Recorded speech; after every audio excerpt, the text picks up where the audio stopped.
Paper 191. Appearances to the Apostles and Other Leaders. Resurrection Sunday was a terrible day in the lives of the Apostles. 10 of them spent the larger part of the day in the upper chamber behind barred doors. They might have fled from Jerusalem, but they were afraid of being arrested by the agents of the Sanhedrin if they were found abroad. Thomas was brooding over his troubles alone at Bethpage. He would have fared better had he remained with his fellow apostles, and he would have aided them to direct their discussions along more helpful lines. All day long John upheld the idea that Jesus had risen from the dead. He recounted no less than 5 different times when the Master had affirmed he would rise again, and at least 3 times when he alluded to the 3rd day. John's attitude had considerable influence on them, especially on his brother James and on Nathanael. John would have influenced them more if he had not been the youngest member of the group. Their isolation had much to do with their troubles.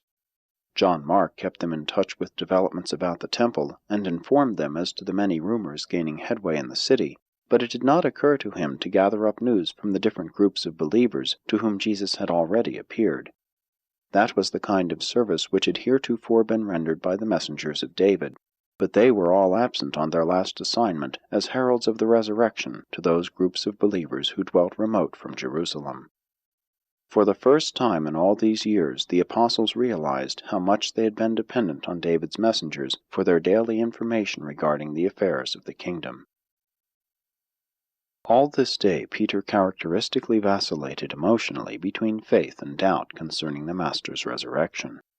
Peter could not get away from the sight of the grave cloths resting there in the tomb, as if the body of Jesus had just evaporated from within. But, reasoned Peter, if he has risen and can show himself to the women, why does he not show himself to us, his apostles? Peter would grow sorrowful when he thought that maybe Jesus did not come to them on account of his presence among the apostles, because he had denied him that night in Annas' courtyard. And then would he cheer himself with the word brought by the women, "Go tell my apostles," and Peter. But to derive encouragement from this message implied that he must believe that the women had really seen and heard the risen Master. Thus Peter alternated between faith and doubt throughout the whole day, until a little after 8 o'clock, when he ventured out into the courtyard.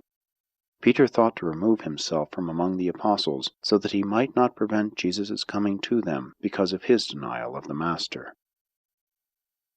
James Zebedee at first advocated that they all go to the tomb. He was strongly in favor of doing something to get to the bottom of the mystery. It was Nathanael who prevented them from going out in public in response to James's urging, and he did this by reminding them of Jesus' warning against unduly jeopardizing their lives at this time. By noontime James had settled down with the others to watchful waiting. He said little. He was tremendously disappointed because Jesus did not appear to them, and he did not know of the Master's many appearances to other groups and individuals. Andrew did much listening this day. He was exceedingly perplexed by the situation, and had more than his share of doubts, but he at least enjoyed a certain sense of freedom from responsibility for the guidance of his fellow apostles. He was indeed grateful that the Master had released him from the burdens of leadership before they fell upon these distracting times. More than once during the long and weary hours of this tragic day, the only sustaining influence of the group was the frequent contribution of Nathanael's characteristic philosophic counsel. He was really the controlling influence among the 10 throughout the entire day. Never once did he express himself concerning either belief or disbelief in the Master's resurrection. But as the day wore on, he became increasingly inclined toward believing that Jesus had fulfilled his promise to rise again. Simon Zelotes was too much crushed to participate in the discussions. Most of the time he reclined on a couch in a corner of the room with his face to the wall. He did not speak 6 times throughout the whole day. His concept of the kingdom had crashed, and he could not discern that the Master's resurrection could materially change the situation. His disappointment was very personal, and altogether too keen to be recovered from on short notice, even in the face of such a stupendous fact as the resurrection. Strange to record, the usually inexpressive Philip did much talking throughout the afternoon of this day. During the forenoon he had little to say, but all afternoon he asked questions of the other apostles. Peter was often annoyed by Philip's questions, but the others took his inquiries good-naturedly. Philip was particularly desirous of knowing, provided Jesus had really risen from the grave, whether his body would bear the physical marks of the crucifixion. Matthew was highly confused. He listened to the discussions of his fellows, but spent most of the time turning over in his mind the problem of their future finances. Regardless of Jesus' supposed resurrection, Judas was gone. David had unceremoniously turned the funds over to him, and they were without an authoritative leader. Before Matthew got around to giving serious consideration to their arguments about the resurrection, he had already seen the Master face to face. The Alphaeus twins took little part in these serious discussions. They were fairly busy with their customary ministrations. One of them expressed the attitude of both when he said, in reply to a question asked by Philip, "We do not understand about the resurrection, but our mother says she talked with the Master, and we believe her." Thomas was in the midst of one of his typical spells of despairing depression. He slept a portion of the day and walked over the hills the rest of the time. He felt the urge to rejoin his fellow apostles, but the desire to be by himself was the stronger. The Master put off the first MORONTIA appearance to the apostles for a number of reasons. First, he wanted them to have time, after they heard of his resurrection, to think well over what he had told them about his death and resurrection when he was still with them in the flesh. The Master wanted Peter to wrestle through with some of his peculiar difficulties before he manifested himself to them all. In the second place, he desired that Thomas should be with them at the time of his first appearance. John Mark located Thomas at the home of Simon in Bethpage early this Sunday morning, bringing word to that effect to the apostles about 11 o'clock. Any time during this day Thomas would have gone back to them if Nathanael or any two of the other apostles had gone for him. He really wanted to return, but having left as he did the evening before, he was too proud to go back of his own accord so soon. By the next day he was so depressed that it required almost a week for him to make up his mind to return. The apostles waited for him, and he waited for his brethren to seek him out and ask him to come back to them. Thomas thus remained away from his associates until the next Saturday evening, when, after darkness had come on, Peter and John went over to Bethpage and brought him back with them. And this is also the reason why they did not go at once to Galilee after Jesus first appeared to them. They would not go without Thomas. 1. The appearance to Peter. It was near 8:30 this Sunday evening when Jesus appeared to Simon Peter in the garden of the Mark home. This was his 8th MORONTIA manifestation. Peter had lived under a heavy burden of doubt and guilt ever since his denial of the Master. All day Saturday and this Sunday he had fought the fear that, perhaps, he was no longer an apostle. He had shuddered at the fate of Judas, and even thought that he too had betrayed his Master.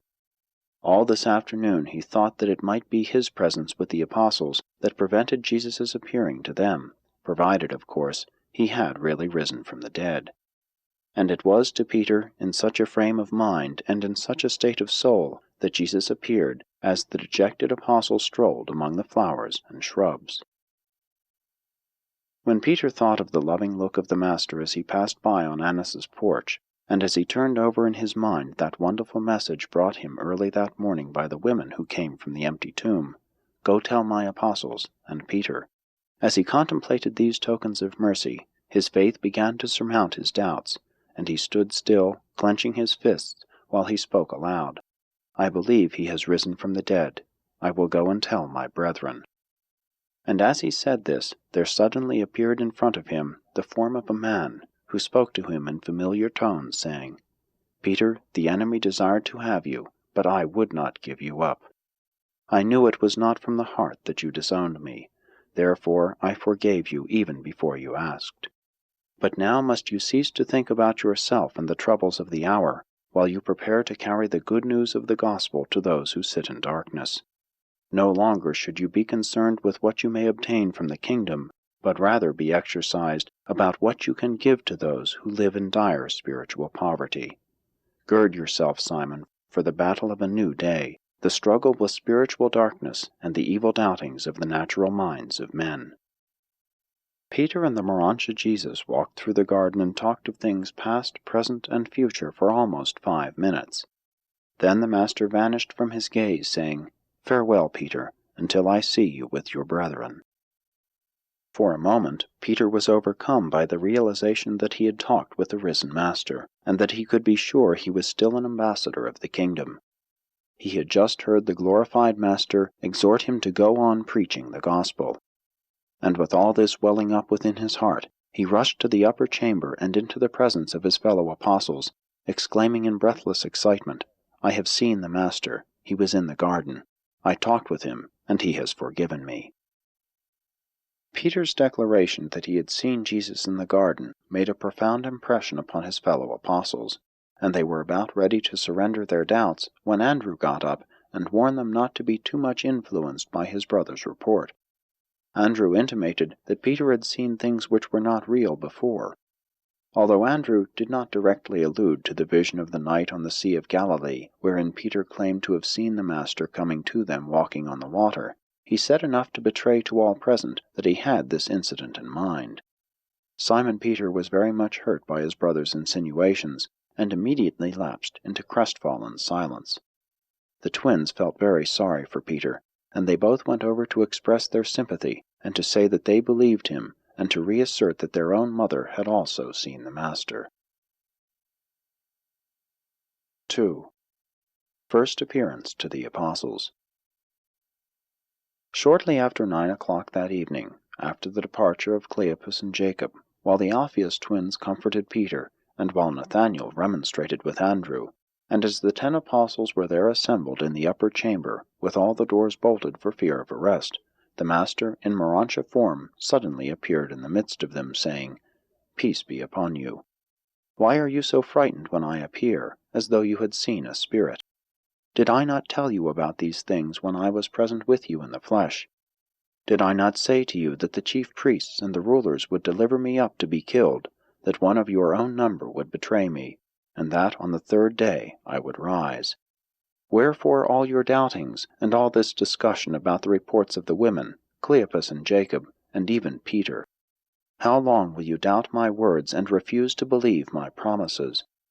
And now that you actually see me, will you believe? Even now one of you is absent. When you are gathered together once more, and after all of you know of a certainty that the Son of Man has risen from the grave, go hence into Galilee. Have faith in God. Have faith in one another. And so shall you enter into the new service of the kingdom of heaven. I will tarry in Jerusalem with you until you are ready to go into Galilee. My peace I leave with you."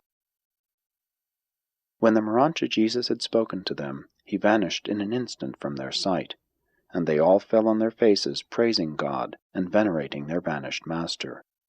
This was the Master's 9th Morontia appearance. 3. With the Morontia creatures. The next day, Monday, was spent wholly with the Morontia creatures then present on Urantia. As participants in the Master's Morontia transition experience, there had come to Urantia more than 1 million Morontia directors and associates, together with transition mortals of various orders from the 7 mansion worlds of Satania. The Morontia Jesus sojourned with these splendid intelligences for 40 days. He instructed them, and learned from their directors the life of Morontia transition as it is traversed by the mortals of the inhabited worlds of Satania as they pass through the system Morontia spheres. About midnight of this Monday, the Master's Morontia form was adjusted for transition to the 2nd stage of Morontia progression.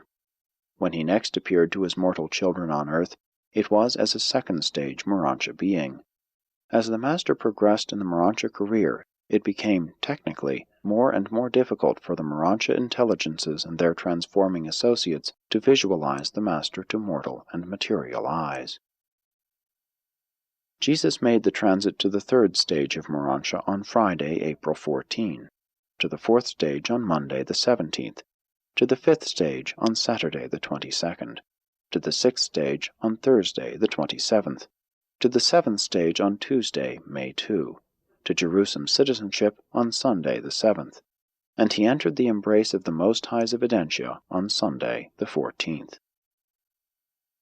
In this manner did Michael of Nebadon complete his service of universe experience, since he had already, in connection with his previous bestowals, experienced to the full the life of the ascendant mortals of time and space from the sojourn on the headquarters of the constellation, even on to and through the service of the headquarters of the super-universe.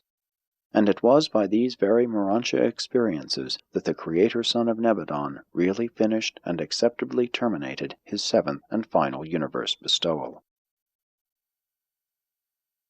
4. The 10th appearance, at Philadelphia. The 10th Morontia manifestation of Jesus to mortal recognition occurred a short time after 8 o'clock on Tuesday, April 11, at Philadelphia, where he showed himself to Abner and Lazarus and some 150 of their associates, including more than 50 of the evangelistic corps of the 70.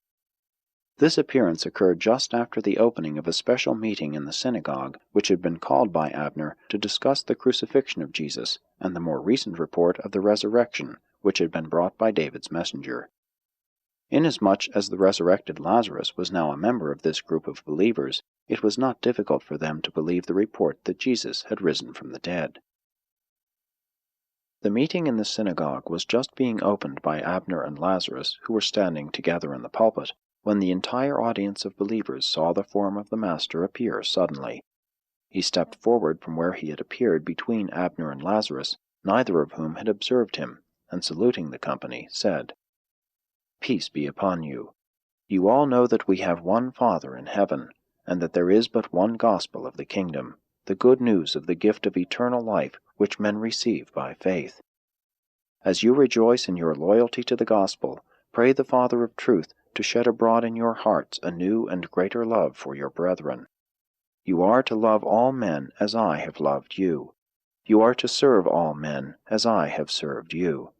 With understanding sympathy and brotherly affection, fellowship all your brethren who are dedicated to the proclamation of the good news, whether they be Jew or Gentile, Greek or Roman, Persian or Ethiopian. John proclaimed the kingdom in advance. You have preached the gospel in power. The Greeks already teach the good news, and I am soon to send forth the Spirit of truth into the souls of all these, my brethren, who have so unselfishly dedicated their lives to the enlightenment of their fellows who sit in spiritual darkness. You are all the children of light.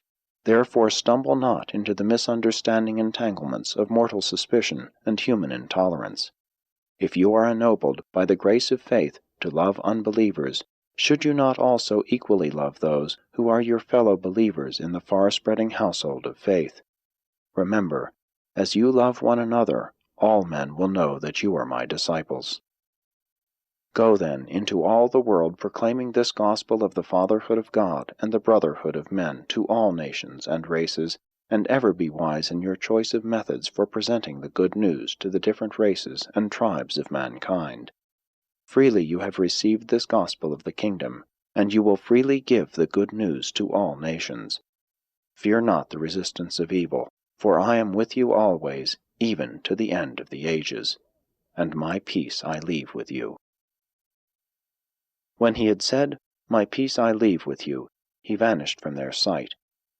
With the exception of one of his appearances in Galilee, where upward of 500 believers saw him at one time, this group in Philadelphia embraced the largest number of mortals who saw him on any single occasion.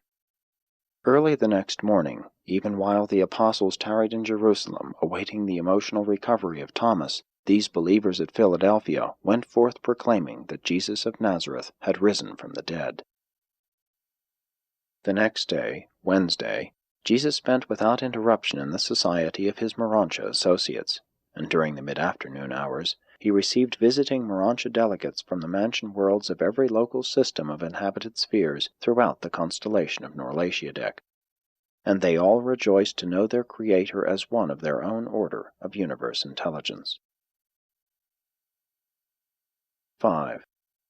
Second appearance to the apostles. Thomas spent a lonesome week alone with himself in the hills around about Olivet. During this time he saw only those at Simon's house and John Mark. It was about 9 o'clock on Saturday, April 15, when the two apostles found him and took him back with them to their rendezvous at the Mark home. The next day Thomas listened to the telling of the stories of the Master's various appearances, but he steadfastly refused to believe. He maintained that Peter had enthused them into thinking they had seen the Master. Nathanael reasoned with him, but it did no good. There was an emotional stubbornness associated with his customary doubtfulness, and this state of mind, coupled with his chagrin at having run away from them, conspired to create a situation of isolation which even Thomas himself did not fully understand. He had withdrawn from his fellows, he had gone his own way, and now, even when he was back among them, he unconsciously tended to assume an attitude of disagreement. He was slow to surrender, he disliked to give in. Without intending it, he really enjoyed the attention paid him. He derived unconscious satisfaction from the efforts of all his fellows to convince and convert him. He had missed them for a full week, and he obtained considerable pleasure from their persistent attentions. They were having their evening meal a little after 6 o'clock, with Peter sitting on one side of Thomas and Nathanael on the other, when the doubting apostle said, "I will not believe unless I see the Master with my own eyes, and put my finger in the mark of the nails." As they thus sat at supper, and while the doors were securely shut and barred, the Morontia Master suddenly appeared inside the curvature of the table and, standing directly in front of Thomas, said, "Peace be upon you. For a full week have I tarried that I might appear again when you were all present, to hear once more the commission to go into all the world and preach this gospel of the kingdom. Again I tell you, as the Father sent me into the world, so send I you. As I have revealed the Father, so shall you reveal the divine love, not merely with words, but in your daily living. I send you forth not to love the souls of men, but rather to love men. You are not merely to proclaim the joys of heaven, but also to exhibit in your daily experience these spirit realities of the divine life, since you already have eternal life, as the gift of God through faith. When you have faith, when power from on high, the Spirit of truth, has come upon you, you will not hide your light here behind closed doors. You will make known the love and the mercy of God to all mankind. Through fear you now flee from the facts of a disagreeable experience. But when you shall have been baptized with the Spirit of truth, you will bravely and joyously go forth to meet the new experiences of proclaiming the good news of eternal life in the kingdom of God.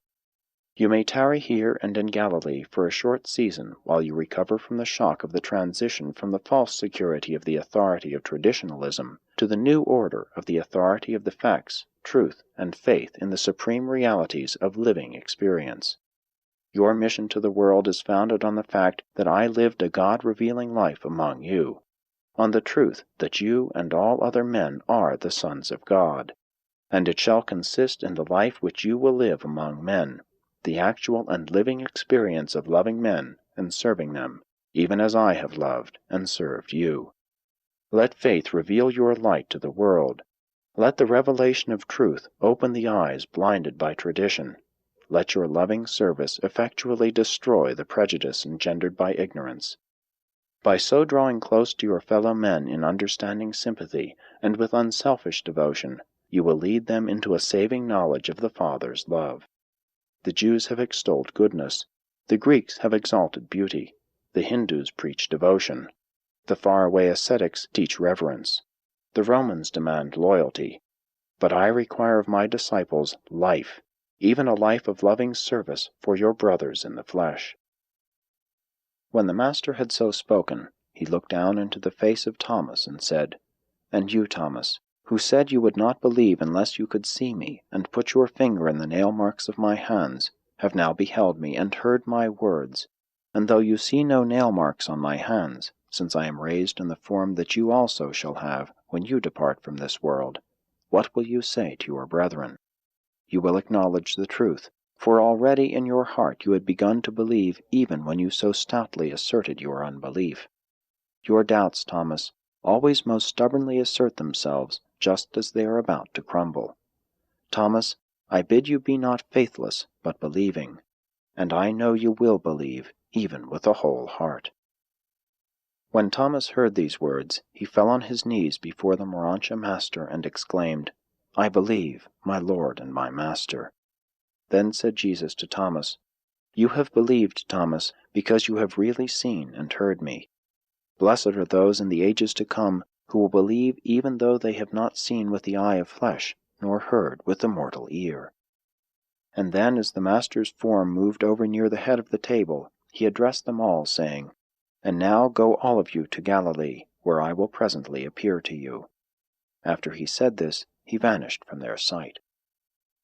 The 11 apostles were now fully convinced that Jesus had risen from the dead, and very early the next morning, before the break of day, they started out for Galilee.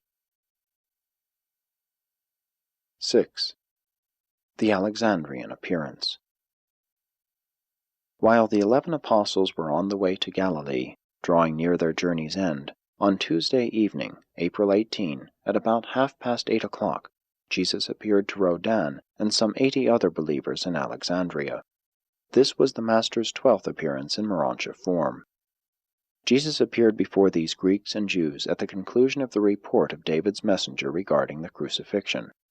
This messenger, being the 5th in the Jerusalem-Alexandria relay of runners, had arrived in Alexandria late that afternoon, and when he had delivered his message to Rhodan, it was decided to call the believers together to receive this tragic word from the messenger himself. At about 8 o'clock, the messenger, Nathan of Bucyrus, came before this group and told them in detail all that had been told him by the preceding runner.